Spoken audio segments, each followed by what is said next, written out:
Of all the tutorials I've shared on my channel, my most popular ones involve paper mache clay. Greetings friends new and old, my name is Renee and I'm an artist who specializes in paper mache. My go-to paper clay recipe incorporates only 3 ingredients. They are paper, water, and white glue. Over the past year I've had a few comments on my videos saying that white glue wasn't necessary to make paper clay. Yes, I do read comments.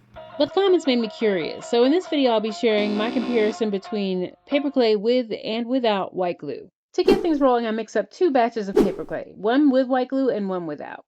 My goal here is to compare performance. After using the same 3-ingredient paper clay recipe for many years, I'm pretty familiar with its properties and how it behaves. I wanted to determine whether the paper clay without glue would live up to or even exceed the standard of performance I've come to expect from my old tried and true recipe. For this experiment, I'm keeping it simple. I'm pressing blobs of each batch of paper clay into empty plastic drink mix containers. I marked the bottoms of the containers for easy identification. Once I had both containers filled, I set them aside to dry. When my little cups of pulp were dry, it was time to pop them out and start experimenting. Full transparency, because I'm sure someone will notice. The paper clay sample that contains glue is a little bit darker, and that is not because of the glue or any other factor except that I inadvertently added dust from the sanding bin after I had separated the 2 batches. I was filming another video at the same time I was filming this one, so I got a little off track with that, but other than that, they are, as I have stated, one is glueless and one has glue. For the first comparison, I looked at how hard the pulp dried. In short, both pieces seem to dry equally hard and lightweight. One of my favorite features of paper mache is its durability and lightness. Next, I broke out some tools to test out other aspects of the dried paper mache clay. I used an awl, a rotary sanding tool, and sandpaper.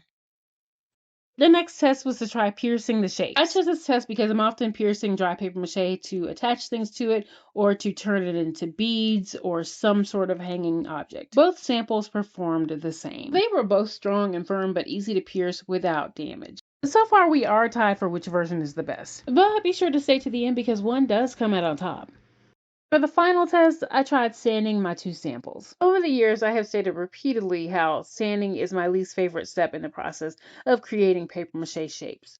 Ironically, it is also the most satisfying because of the smooth, finished appearance it provides. I have, however, experienced paper clay that shredded and disintegrated as I attempted to sand it. Thankfully, that was not the case with either of my samples here. Both responded to hand sanding and the rotary sander very well. They were both smooth and paint ready, which would have been the next test if I hadn't been pressed for time. But it is fair to say that both mixtures performed equally well. In the end, there was one important aspect that settled the debate. It's around the whole reason I add glue to my paper mache clay. I've mentioned this in my other videos on this topic. The bottom line is I add glue to my paper mache clay to act as an emulsifier. It makes this compound made from paper fibers easier to knead and hold together. It makes it more clay-like and facilitates adding better details. If for some reason white glue is not an option, there are other binders that can be added to your paper clay that work equally or almost as well as white glue. I've used ingredients like flour or wallpaper paste as binders in the past. White glue just happens to be my favorite because of how it performs. If you've ever made a cake or a meatloaf, for example, you probably use egg to bind those ingredients together. Think of any of the binders that you would add to paper mache clay the same way you would think of the egg in cake or meatloaf.